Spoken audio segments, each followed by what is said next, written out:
नमस्कार किसान साथियों।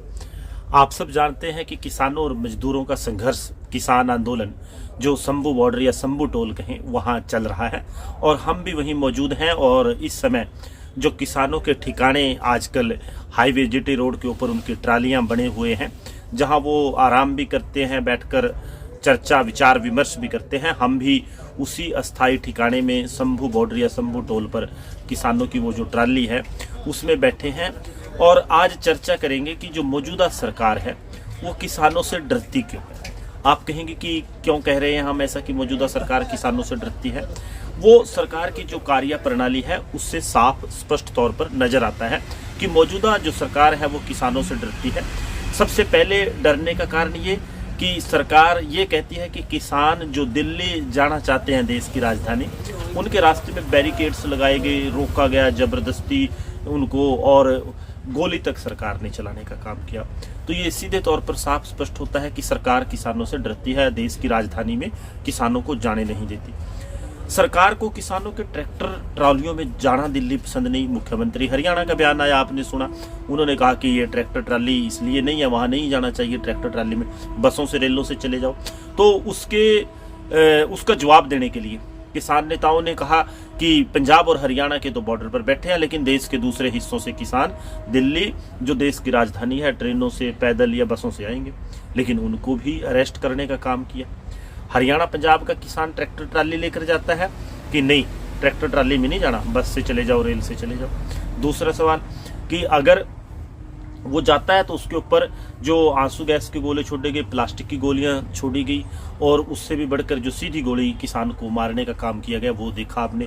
ये नजर आता है, कह सकते हैं कि सरकार किसानों से डरती है या किसानों को पसंद नहीं करती। दो ही इसके कारण हो सकते हैं।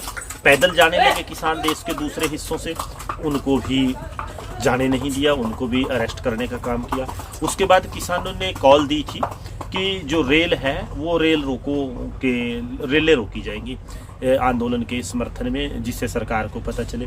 जब किसान हरियाणा के रेलें रोकने के लिए जा रहे थे तो एक दिन पहले ही पुलिस ने उनके घरों पर दबिश दी।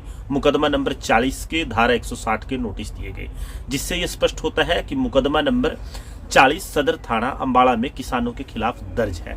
अब वो मुकदमा नंबर 40 जो दर्ज है, जिसके 160 के किसानों को नोटिस दिए गए, किसी को रात को दिए गए, किसी की पत्नी को दिए, कई मामलों में पड़ोसियों को थमा दिया, और जो मोडा में फोर्सेस डिप्लॉय की गई, वहां तैनात की गई, उससे भी स्पष्ट स्थिति हुई कि सरकार इस मामले में किसानों को ये भी कार्रवाई करने नहीं देगी। फिर भी उसके बावजूद भी अनेक जगह रेल रोको अभियान सफल रहा, पंजाब में, हरियाणा में और दूसरी जगह किसानों ने किया। लेकिन जो अंबाला में नोटिस FIR नंबर 40 के दिए गए, उसके बारे में चर्चा बाद में करेंगे। 2 FIR और है, लेकिन एक सवाल सिर्फ उस FIR के बारे में आज आपसे करना है कि एक बार फिर कैसे प्रशासन जो भूमिका है उसकी वो सही मायनों में निभा नहीं रहा है और सरकार के दबाव में काम करता हुआ नजर आ रहा है। क्यों नजर आ रहा है? क्योंकि जो FIR दर्ज हुई है वो हरियाणा में हुई है, और हरियाणा के सदर थाना अंबाला जिला के। आप एक बात जरा आप देखेंगे गौर से कि अभी जो किसान है, हम सब साथी हमारे किसान हैं, वो पंजाब में बैठे हैं और मामला हरियाणा में दर्ज होता है। क्या कानून नाम की कोई चीज़ नहीं है? क्या अफसरों को समझ नहीं? उसमें damage to public property act की धारा लगा रखी है, उसमें जो हाईवे एक्ट की धारा लगा रखी है। अरे भाई, तुम्हारी टेरिटरी में जब किसान बढ़ेंगे, हरियाणा से जाएंगे, तभी तो आप इन धाराओं में मामला दर्ज करेंगे। उससे पहले क्या कर रखा है कि 107-51 की छोटी सी धारा, उसमें लंबे समय तक किसानों को जेल में बंद रखने का काम किया गया, उनको प्रताड़ित किया गया और उनके जो राइट टू लाइफ है उसका एक तरह से उल्लंघन किया गया। और ये भी देखने में कि धारा 307 भी लगाई है, जैसे पहले वो जो आपने देखा था कि NS से लगाया और हटा दिया, और अब जो मुकदमे दर्ज है उनमें धारा 307 भी लगाई है। बताइए धारा 307 का अर्थ क्या हुआ? अगर हम सीधे शब्दों में बात करें तो धारा 307 क्या है कि हत्या करने का प्रयास किया किसानों ने। किसकी? पुलिस की। अरे कोई शर्म है? कानून की बात, कानून के शासन की बात करो।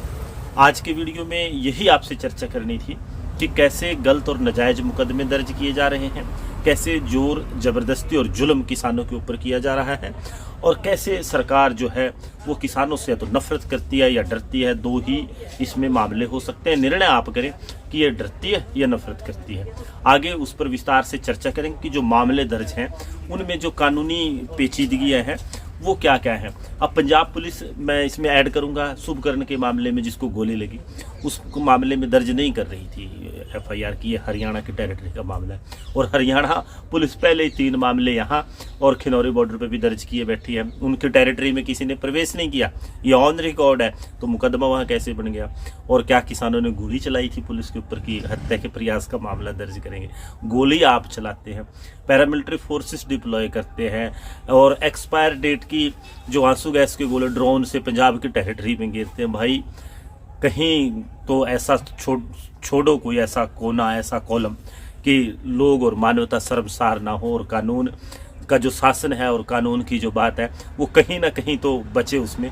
लेकिन फिर भी ये नज़र आता है हरियाणा में कि हरियाणा सरकार दबाव में प्रशासन कि हरियाणा सरकार प्रशासन के ऊपर दबाव बनाकर किसानों की, मजदूरों की आवाज़ दबा रही है। इसमें कोई दो राय नहीं, ये सच है। लेकिन ये भी इतिहास गवाह है कि जितना आप ऑपरेशन करोगे, जितना आप दबाओगे, वो उतनी ज़्यादा मुखर होकर लोग आएंगे। और निश्चित तौर पर चाहे आप बाहर से शांत हरियाणा को देख रहे हो, आपने पुलिस के माध्यम से, बच्चों को डराने के माध्यम से, मुकदमे दर्ज करने के, पासपोर्ट के दूसरे हथकंडों से उसको ऊपर से शांत आपको दिख रहा है, लेकिन हरियाणा अंदर से पूरी तरह से जो है एक तरह से विरोध में है सरकारी नीतियों के और किसानों के साथ है।